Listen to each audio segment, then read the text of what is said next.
Welcome to a special edition of Good Karma Wrestling. Gabe Notso from ESPN Milwaukee. With me today, Jonathan Hood from ESPN 1000 in Chicago. We'll still have our regular show. We'll have our regular show coming up on Thursday, but just too many things happening today, Jay Hood, that we needed to get some takes out right now. The biggest of which is that we now know the home for Monday Night Raw, as starting in January 2025, Monday Night Raw is going to be airing on Netflix. A reported 10-year, $5 billion with a B dollar deal for WWE. So they're going to be getting $500 million a year from Netflix to air Monday Night Raw, their flagship show. For the first time since 1993, in its inception, Raw is not going to be available over linear television. Okay, so Netflix wanted to be able to expand their subscriber growth because Netflix revenue growth in the previous 4 quarters, it was at 2.7, then 3.7, then 1.9, and then 5.9. That's as of late as December of 2023. So you talk about trying to expand your growth as a company. Why not go to WWE? And so smart on their part. But the thing that I thought about first when it came across our Twitter, Gabe, was um, so Netflix has not really been in the live sports business, let alone the live business of saying we have a show. They tried it once. I think it wasn't it Love Is Blind. They tried it, the reunion Mm-hmm. show, and it was a disaster. So by Yes. the time you get to 2025, they should be able to get the bugs out and be able to put this platform on. But they've never done anything live before. This is why it's interesting. Yeah, so the one thing they did live recently, they did the Netflix Cup where they took people from their PGA Tour series that they did, Full Swing, and then Drive to Survive from with some F1 people. They played a golf thing. They had people commentating on it. That seemingly went okay and didn't have like the disastrous like issues with the live stream where they're tweeting out, "Hey, we're working on this. It's going to be. Please just hang with us." So it seems like they're making progress in that arena. But yeah, like you said, I mean, they've got almost a full calendar year in which to figure this out. And this is, I mean, it's a huge swing for WWE, but at the same time, how do you not take that leap of faith with Netflix, one of the most popular streaming, subscriber sites, and $500 million per year? I'm really curious to see how this all works out. Is Netflix going to sell advertising? Are they going to sell commercials to be a part of this? And Monday Night Raw is still going to be familiar to us the way we watch it on USA? Or are they going to have some flexibility and we get to see more fuller matches instead of matches that happen during commercial breaks? I think it's we talked about them going and doing a number of different things. I thought Netflix was kind of in the back of everyone's mind, and now that it's in the forefront, I'm fascinated to see how this plays out for WWE. And again, the money just makes it a no brainer. Yeah, so you're out of the ratings or revenue business when you go to Netflix, right? Because you have to worry Mm-hmm. about quarter hours and all this other stuff. It's a stream, and maybe it goes back to being a 2 hour show, which it should be. Maybe it's a 3 hour show. Who knows what that format's going to be? Oh, it could be 2.5 hours. Like you don't have to. You can literally do whatever you want because you're not beholden to. Okay, well now it's got to start right at 7 o'clock and it has to end. Okay, can we go to USA? Can we ask for a 5 minute overrun if we happen to go long? You don't have to do any of that. Realistically, there's more you would think creative freedom by going to Netflix. And whatever the sponsors that they already have. And by the way, Gabe Knight, so let me just tell you what the WWE is doing as far as how many sponsors, how many partners they have. It's amazing. This is what the territory promoters want to do years and years ago. They wish they could have, a jewelry company. They wish they could be part of a soda company. They wish they could be able to have no, the candy, all the stuff that the WWE is in partnership with. All these promoters in the past wish they have it. And look at what it is now. You look at a pay-per-view, you look at a Raw and SmackDown, and these sponsorships that they have. They could bring all that to Netflix. But I think the elephant in the room is this. I think that we need to figure out how limiting this will be for the audience. Because and here's the question. Even with the National Football League, the juggernaut that it is, when it came to Thursday night football, what was the high? Maybe 15 million, and I might be a little bit high Mhm. on that, but it was not as many people as you'd say you get on traditional television, the CBS, the NBC, ABC, Fox. They tried this Amazon thing for a couple of years, and it's had some success. But I think that the audience is not really there as much as they thought it would be because people have to find Amazon. They got to log in. They've got to subscribe to the channel. So that's my question: the regular wrestling fan that gets the rabbit ears or watches on the app or watches on the USA Network, and now something they've been watching since 1993 is gone, and now it's down to Netflix. What kind of audience do you have from the beginning with that? Yeah, that's going to be fascinating. But also, it's easier. I mean, how many people probably consume Monday Night Raw through DVR during the football season because they're watching Monday Night Football? And I think you don't have to set your DVR; it's just automatically going to be there when you pull up Netflix. It's going to be interesting to see what those numbers are, and then I mean. I don't know how Nielsen gets involved with all the streamer things and all that. Like, I mean, we just saw the NFL and NBC take a victory lap because they were super proud of the $23 million, or excuse me, 23 million people that they got to watch the Peacock only wild card game a couple of weeks, or not this past weekend, but the weekend before. Mm-hmm. And I mean, that was a big number. But at the same time, you see the numbers that went on for linear television. I mean, 50 million people watched the divisional round game between the Chiefs and the Bills, over doubling that number that they got for Peacock that they were still really happy with. And look, Peacock, Amazon's paying $1 billion a year for that. I mean, the NFL is going to be happy with that. $1 billion for one game a week.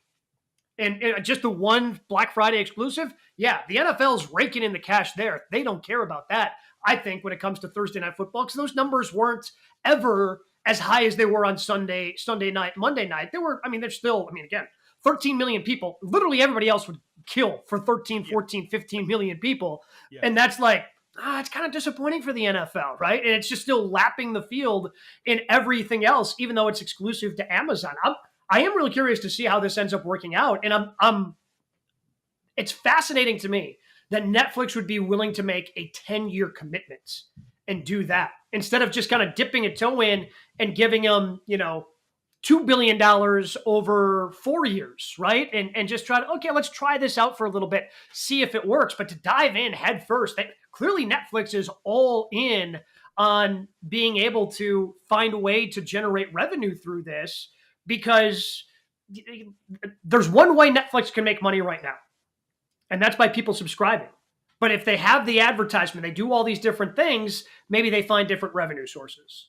Yeah, so this is going to be the litmus test for Netflix. The idea that you're going to have something live 52 weeks out of the year, maybe some specials along the lines there as well, and so it pays for itself. Now, Nick Khan, Triple H, and the rest of the WWE is banking on the audience just following along. It's like, you know what, Mm-hmm. USA for a long time, but we know the audience is going to be there, and even if the audience is not there, they're still getting paid. What they have chosen, Yep. and that's the right business move, is they've chosen the money, Gabe. They chose the money. Like, you'll pay us this much for how many years? No matter how good or bad our product is, we're still going to get paid. It's guaranteed. Sure, we'll give you 52 weeks a year of slop or great action or in between, because you know how the wrestling cycle is. Oh, yeah. I mean, who's the next Roman Reigns in WWE? Now, understand this, and this is why Netflix looks at WWE and said, "Well, look at all the corporate sponsorships you have. You guys are traveling internationally now for your pay-per-views, for your PLEs. Man, I mean, this is huge. So we're definitely going to get in on that. But here's the thing, though. So, Gabe, the thing is that I wonder about the future of the company. Like post Roman Reigns, they decided to be able to. I mean, I guess with Roman Reigns now, but post Roman Reigns, what does it look like? Does that deal still hold up? After 5 years, 6 years, they signed this deal without Stone Cold Steve Austin, without The Rock, without Michaels, Undertaker. I mean, The Rock is, I guess, periphery involved. We can get to that in a second, because again, just so much WWE news coming out today. This obviously being the biggest part of it. So I saw today online that Netflix, because right now it's US and Canada, and then they're also internationally going to have the PLEs, and they're going to have Monday Night Raw. So this is a huge thing for Netflix in terms of having all those other things internationally, which is something I think that AEW recognized in terms of, hey, this is how we grow our product. Like, we can still work internally, but hey, we can certainly go after something internationally, which is why they had such success at Wembley. And WWE starting to realize that as well with the success that they had. And I know Puerto Rico isn't international, but it started with Puerto Rico and doing what they've done in Montreal. And now they've got Perth coming up. They've got France, Clash at the Castle, and all these different international events. So the international piece of this, I think, can't be forgotten. And additionally, 77 million people between the United States and Canada subscribe to Netflix. I mean, that's got to be getting very, very close to the number of cable subscribers and people who have access to USA. So realistically, from a business standpoint, and the number of people, because that was always the big thing in the heyday of cable, right? Like how many people have access to your station? I think that's something that maybe WWE looked at and went, well, this number for Netflix keeps growing, this cable number keeps going down. I mean, it's not going to be very long before Netflix meets in the middle of the number of people who have access to USA through traditional cable and the number of people who have Netflix. So they're kind of coming out in the wash there anyway in terms of who has access to Monday Night Raw. So going a little deeper into the weeds, because you and I talk about this on our sports platforms, you on ESPN Milwaukee and me at ESPN Chicago, we are just amazed at the ratings. I talked about it this morning. It's amazing that this story breaks because I was telling my partner David Kaplan about this morning. So I was just amazed. Saturday night, Packers, San Francisco, we're all watching, obviously, and we're talking 40 about million people. 30, 40 million people. 37.5 million viewers are watching this, the most since 94, since Nancy Kerrigan said, why? Since Nancy Kerrigan's holding on to her ACL and her knee as Galuli hit her with a pipe from the back of the knee. Think about this. The bad TV night of Saturday still draws 37.5 million. You know what I was thinking about, Gabe? I was thinking, well, I tell you what, if Netflix is going to pay this to the WWE, then that means that the CBSs of the world, the NBCs, even though they have Peacock, ABC, Disney, CW, Fox, they just don't have that kind of capital to be able to pay WWE because this is the sweetest deal the WWE has ever signed. This is because of how much money they're going to be making. So this tells us that with WWE going to this platform, as much as we love our Super Bowl on our usual networks or our World Series or college football playoff, there's going to, in our lifetime, we're going to see our major events be put on a streaming platform. When John Skipper from Meadowlark Media said a couple years ago, at some point we're going to be paying for the Super Bowl.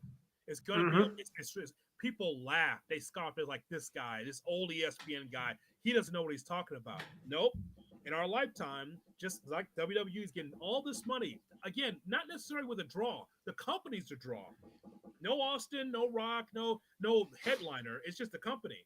There's going to be a time where these major events that you and I enjoy and all the sports fans enjoy will be on a platform like Netflix, and this is the beginning of it. I mean, what's Raw getting right now in terms of rate? Like 2 million people, a lot of times just under that number, right? Less than. Yeah. So if 1.5 million people in January of 2025, if that's kind of the number, it even goes down to 1.5. Like, I got to imagine Netflix is still going to be happy with that because you're drawing 1.5 million people to your product in 2025 on a regular basis, right? Like, how many people? I mean, I think of some of the more popular things on Netflix, like Stranger Things.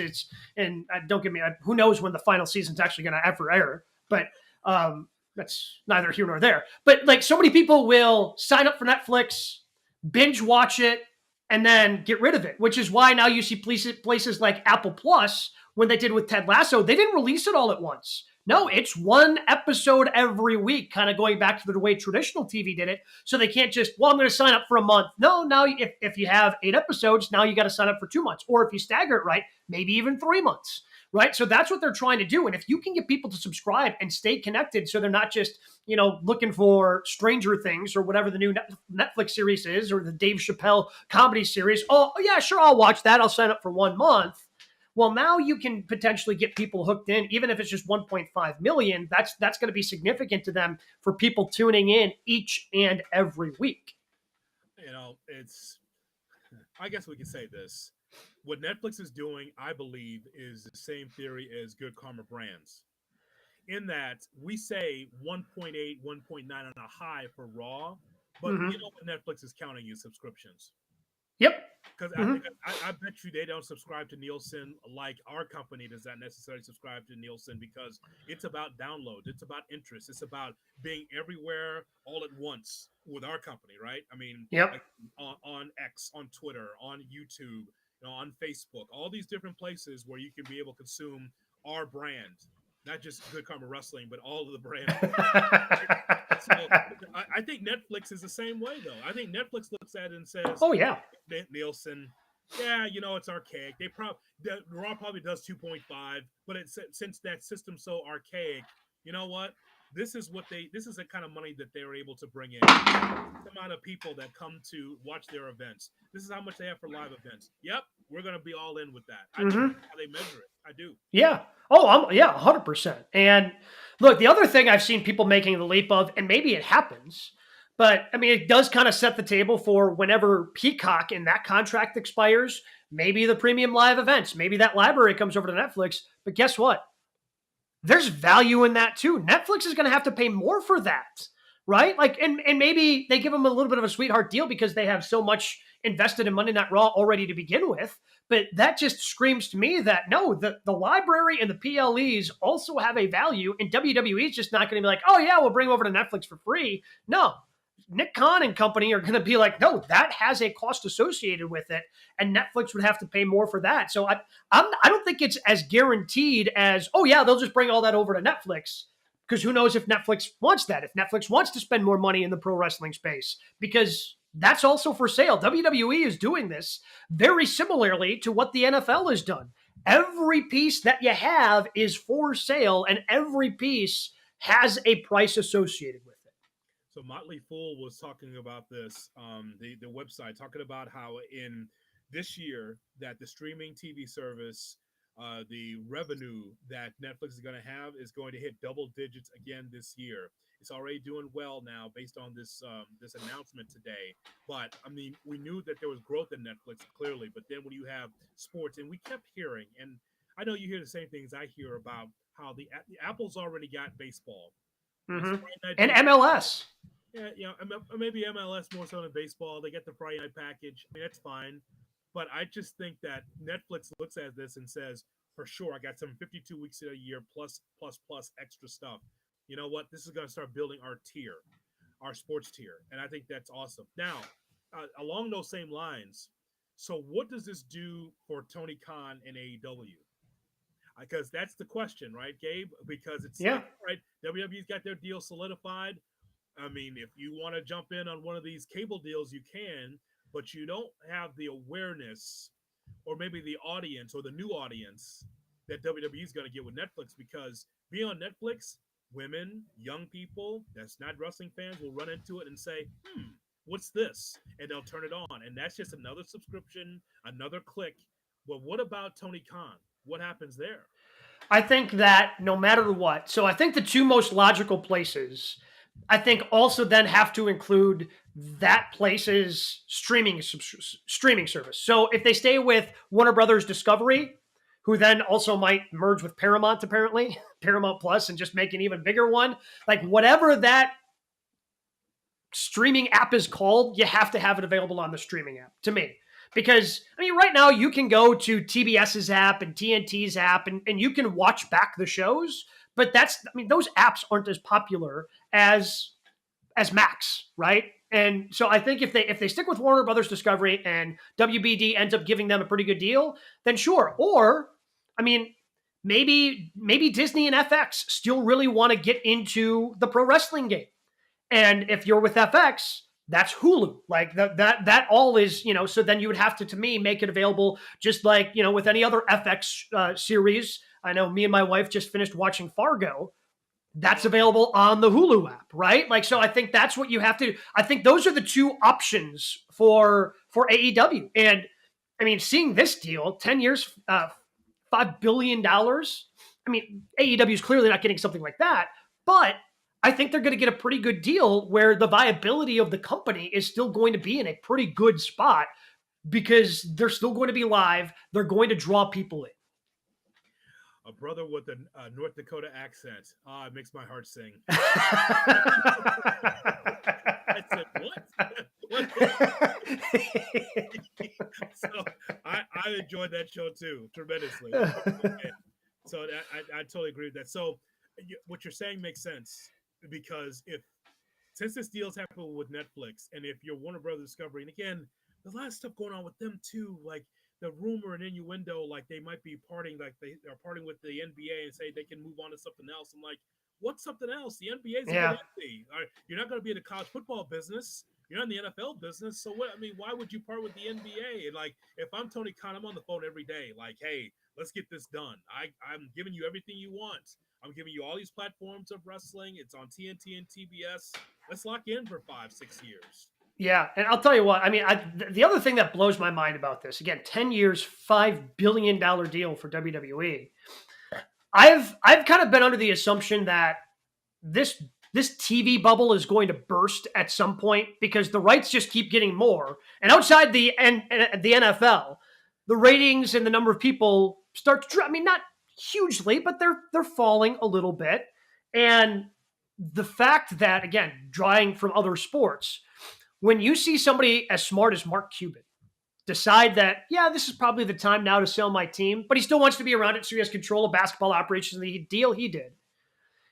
I'm paying attention to what happens in these TV deals going forward because I mean Warner Brothers Discovery has basically told us this, like, oh man, it is getting tough to turn a profit on this with that being the number that we have to get, right? So the TV bubble may burst here, probably not for the NFL, and obviously not for the WWE anytime soon because they've locked in for 10 years. But the TV bubble feels like in the sports landscape, like it's getting pushed to its limit. And maybe that does open the door a little bit for an AEW where Warner Brothers Discovery or FX looks at it and goes, yeah, they're not, they every once in a while they get to 1 million on Dynamite. Yeah, but for a fraction of the cost, I'm also getting a fraction of the audience, but that's a number I can eat. That's a number I can turn a profit on. Yeah, and so I guess if you're Tony Khan and if you're AEW, you keep going to them and say, "Hey, we're number one on Wednesday. We're number one on Wednesday." Yep. Now, what does that really mean in 2024, Gabe? I mean, number one, yeah, you want to be the best on your night. I get that. Yep.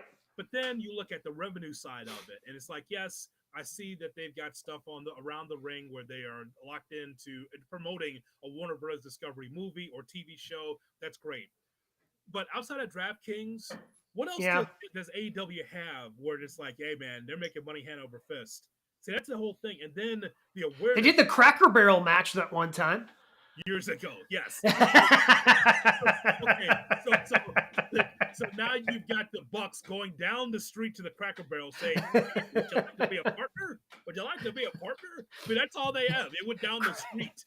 Cracker Barrel just screams Southern wrestling promotion too. Like it just old school Southern wrestling And promotion. by the way, in this economy, beggars can't be choosers. Get anybody. Oh no. Get as much money as you can. Yeah. If Waffle House is going to give you money, you take it. Still waiting for that one wrestling company that had that automobile. That's when you broke the series. Oh yeah. When it's when it's Mazda or whatever, the car, the Chevy, whatever. When you can get that as a title sponsor, Royal Rumble presents. The Chevy presents Royal Rumble. Yeah. Revolution brought to you by Cadillac. When you start doing that, it's like, okay, now you've broken through the glass ceiling. I just think Tony Khan probably shit his pants looking at that story coming across today because he's like, I don't want to be left holding the bag. I don't want to be on the CW app, like the NWA. And look, I don't think he will. Like, I think Dynamite is a strong enough program. Who knows? Maybe they have to get rid of Rampage. Maybe they have to get rid of Collision. But I think there is a viable way for AEW to have a pretty good TV deal based on this today. Now, again, they're not getting 10 years. They're not getting $5 billion. But I think that there's an area where they can get a pretty good TV deal to continue AEW going forward. Ted from Hammond, by the way, I know we got one other story, but Ted from Hammond, Indiana checks in with us and says he's worried more about bad creative in the future of WWE when ratings are irrelevant. Well, let me just say this. I would worry about that under Vince, like if Vince in his full control. I would not worry about that now because in this, as we just laid out, Netflix said yes to WWE under this Nielsen of 1.6, 1.7 million. they're not killing it in the ratings. As a matter of fact, from the Fox standpoint, from SmackDown, Fox was disappointed at the numbers. Even though I think SmackDown won the night more times than out on Fridays, they were Mm-hmm. disappointed in the ROI from SmackDown. They thought they were getting a lot more, and they want to put their college basketball, their college football on Friday nights on main Fox. SmackDown's just not getting it done for them. Even though it's good, they feel like they do better with live sports instead of sports Mm-hmm. entertainment. But I mean, I wouldn't. No, I don't worry about bad creative because Triple H is not going to let it slip. You may not like some of the stuff there, but it won't be 2001, 2002 bad for the WWE because you've already got stars there, you got young stars. Triple H won't let it slip that much, and because ratings do matter, but revenue matters even more. Yeah, and the number, like the internal number, whether or not that gets shared, I'm sure initially it will be whatever that internal number is with Netflix. A lot of times they'll put it out there like, oh, within the first week, X amount of people were streaming this show. Like Netflix has those numbers, and that's the great thing about working with a streamer. They have access to all of those numbers because they know who's out watching all the programs and movies and everything that they have available. The other interesting part of this to me is, Jay Hood, like this is so much money. The WWE couldn't say no to the point where they don't know where Raw is going to air for the final 3 months of this year. Yeah, I noticed. Who knows? Who knows where Monday Night Raw is going to be in October, November, and December of 2024? Who knows? They don't care because they're getting $500 million starting January 1st. We should whiteboard that. That's a story. That was a side note to all of this that they will stay on the USA Network through, is it through October or like October 1st, 2024? I don't know. I don't know when the contract, I'm trying to think of, I don't know if it's through October, so it's either the last 2 or 3 months. So I don't know if it's through October, could be the middle of October, who knows? Whenever the current TV deal runs through. They will find a way to get an extension with USA. And if not, WWE's Twitter is going to be unbelievable because they'll be right just live stream, just like GKW. Then one of us. I mean, WWE.com is going to be the hottest place to be able to see your ramp up to Survivor Series. They're not doing anything on December anyway. So yeah, man, they could just take December off. Throw up a couple clip shows on YouTube and call it a day. But it's so much money. They're like, we'll figure that out later. Who cares? The most likely thing, like you said, is extension with USA, but who knows? But it is important, by the way, to be able to tell people, besides social media, you got to do it on the TV, because I think USA will allow this because of their long-standing relationship. Well, and they're still, USA has SmackDown. So USA is still in the WWE business. They're just changing the program that they're associated with. And what day will that air? We don't know that yet, do we? Right now it's still Friday, but when the deal was signed, it was kind of, Friday, but maybe it'll move because Nick Khan's open to moving it, whatever works best with their partners at USA. Raw may not be on Monday either, or is that? I didn't think I saw that. Raw is going to Netflix. Did they say it's going to be on Monday? I did not see. I don't think I ever saw anything specifically saying Monday. I just said, everything was Raw is going to Netflix. So maybe it's Tuesday Night Raw. Maybe it's Wednesday night. Who knows? Yeah, that is a thing because that was the question of if they're going to move, where's those shows going? USA is going to hold on to the legs of WWE as long as possible. They're going to hold on to their ankles, saying, please don't leave because we just can't keep running Chrisley Knows Best specials because that guy's in jail. Yeah, no, we're out of fresh ones. Don't have any more. Don't have any more. Can't any more Chrisley. We got to keep playing Barmageddon. That's the best thing we got right now is Barmageddon, which is still loosely tied to WWE since one of the hosts is is Nikki Garcia, formerly known as Nikki Bella. Also in the I got one other question. Question before you turn. The question I have for you, Gabe, is so in 2025, this will be one of our topics to our audience at some point. We're doing it now. So, what is the flagship show in 2025? Monday Night Raw on Netflix. Look, you're getting $500 million a year. That's your flagship show. Or maybe not. I guess we'll have to wait and see.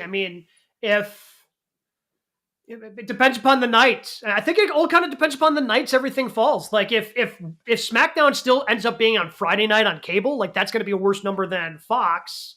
Probably, a little less than what they're getting on Monday night, right? And maybe it ends up being less than what they have on. I just always have a hard time, even though right now SmackDown, and we've said it on GKW before, like SmackDown's the flagship show right now. It's the one that gets the most viewership. It has the champion of Roman Reigns on that show, and it's been that way for a while. Like The Rock showed up the first time they were on Fox. Like this was a huge deal when SmackDown went to Fox.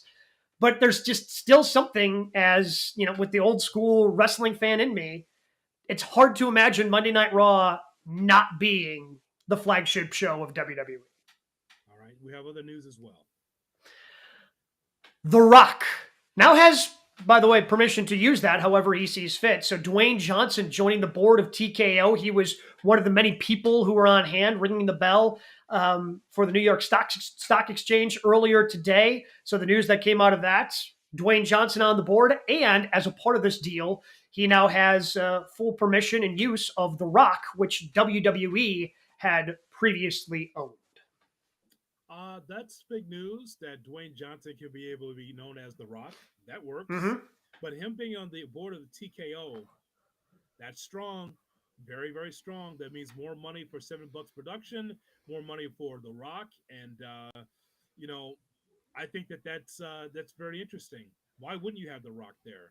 Number one guy in Hollywood, trying to start the spring league again. Hopefully he doesn't lose too much money. It was a disaster last year.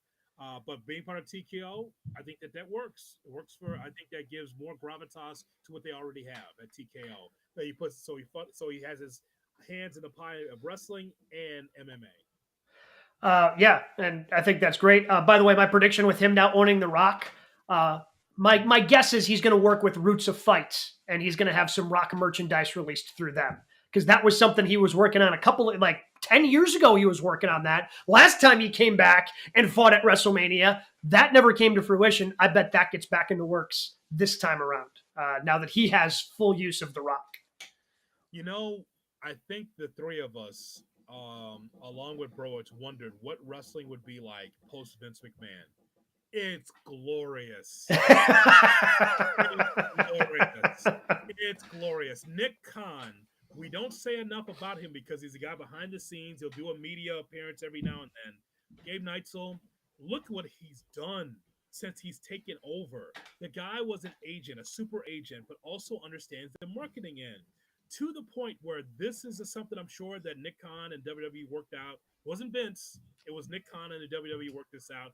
And on top of that, as we saw on Monday Night Raw, they did somehow, some way, but through the sheer magic, they cleaned up Hogan's image to say 40 years of Hulk Hogan. Oh God! And now more merch for Hogan and more merch for WWE. For those that's on Hogan, he's showing up in the Rumble. He's going to be in the Rumble. I'm fully convinced after watching that last night. Yeah. Hogan's going to be in the Rumble on Saturday. I don't know if he's going to be able to be thrown over the top rope, but I think he's going to be there. It's in his backyard of Tampa, St. Pete. He'll be there. He's coming down the ramp. You're going to hear, the 5, 4, 3, 2, 1. Man. Bop, bop, bop, bop, bop, bop. When it comes crashing down, and then he's going to. Oh no. I don't want to see that. Yeah, I'm telling you. Look, I don't want to see it either. Look, Royal Rumble's my favorite event. I don't want Hogan running wild and ruining my Royal Rumble on Saturday night. But get used to the idea. The wrestling doll for Hogan, and by the way, the hair. By the way, it was like from 1969. So he actually had a full head of hair. The wrestling dolls they had in the commercials and on Monday Night Raw, and then talking about 40 years of Hogan, like the first. This was 40 years ago that WrestleMania started in WWE, and I'm just like, whoa, they're just capitalizing on every little thing to make every merchandising, align themselves with fanatics. All of this. Oh yeah. All of this is Nick Khan. Well, the WWE and the NFL doing the championship belts, like every little bit of business that they can do, they're doing right now. And then finally, make sure you brush up on that resume because it looks like Kevin Patrick is out on SmackDown. So I'm going to be nominating Jonathan Hood as the play-by-play voice to be sitting next to Corey Graves on SmackDown. that a story for real? What That's a what? story for real. Yeah. Looks Wow. like KP's out. Oh, wow. That was quick. Yeah, well, so the rumor and the story goes that they had Michael Cole doing both shows, and then Michael Cole they took him off SmackDown as kind of like, hey, this is a sink or swim moment for you, Kevin Patrick, and apparently they've decided it's not working. No news on who exactly is going to be stepping up and taking his place on Friday Night SmackDown next to Corey Graves. I've got My an guess is this week. If it's not going to be KP this week, you probably just have Michael Cole do it this week with doing, you have Friday and then Saturday. By the way, yes, Saturday. Gunther, it is Saturday, the yes. Royal Rumble. So you just probably have Michael Cole do back-to-back nights. Okay. So I will be honest, as I always am on this show. I thought that Patrick was fine. Yeah. Great, but what fine? Because when it was a three-man booth, there was Michael Cole holding his hand. Kevin Patrick, I think, was fine. It's not like he didn't have product knowledge. I think that it was fine for what he was doing. Clearly, a disconnect there. I got an idea for a guy. Let me think. Oh, Mauro Ranallo. How about that for a name? If it, just keep him away from JBL, I think he'll be doing just fine. Thank you. And that was the whole problem. JBL being a bully to Mauro Ranallo. Mr. Call Everything, why don't you let me talk a little bit? And you don't, Mauro's. He was really good. I enjoyed the Morrow era when he was doing SmackDown. He was good on NXT, but Yep. he goes to WWE and he gets bullied by JBL. And as we know, Moro's mental health has not been great, in his life, and so he didn't want to have all that smoke. So I went back to the MMA and boxing, what he was doing. So I don't know. There's a guy there that knows WWE, loves wrestling, and had some great calls, as we well know. You remember, like I remember, those great NXT shows Mm-hmm. that he would do, and those specials he would do. I mean, it was classic calls. That would just take care of it right away. But all the best to Kevin Patrick, out as the lead announcer, huh? So, Yep. okay. Just thought I'd throw it in there again, just because you should kind of brush up that resume. Get Jonathan Hood doing his JR impersonation on Friday nights. Could you imagine? Well, here's the thing. The first time that Corey Graves says a smart ass thing to me, I'm hitting him in the throat, and I'll be fired anyway. That's what will happen. He's the heel announcer. He's supposed to do that, Jay Hood. He's supposed to get under your skin. Yeah, that's a problem for me. That's a problem for me. I mean, it's the first time that he says something sideways to me, the South Side of Chicago comes out, and I hit him in his throat, and so That's fair. that'll be all for Jay Hood. Yeah. Okay. So Jay Hood made it about 16 minutes into his first ever SmackDown before he gets fired for laying the SmackDown. Wait. Hold on a second. This broadcast, this special show that we're doing right here, features two, not one, two play-by-play podcasts. The guy right here to my left here, if you're watching on YouTube, also is a play-by-play man. So why don't you should be able to be doing this, sir. All right. I think I would be able to restrain myself from, physically assaulting Corey Graves. So maybe I would be a better fit at that point. As again, going to be interesting to see what they do on Friday. We'll be back here though on Thursday. It was just too big. That 10 years, $5 billion. Like we couldn't hold it in anymore. We had to talk about it somehow, some way. I'm sure we'll talk about it more with Brian Rowitz when he rejoins the show on Thursday. Again, GKW every Thursday, 7 p.m. Eastern, 4 p.m. Pacific. Make sure you're checking it out or join the conversation. Subscribe over on YouTube, youtube.com/@GoodKarmaWrestling. We'll be back on Thursday. This has been a special edition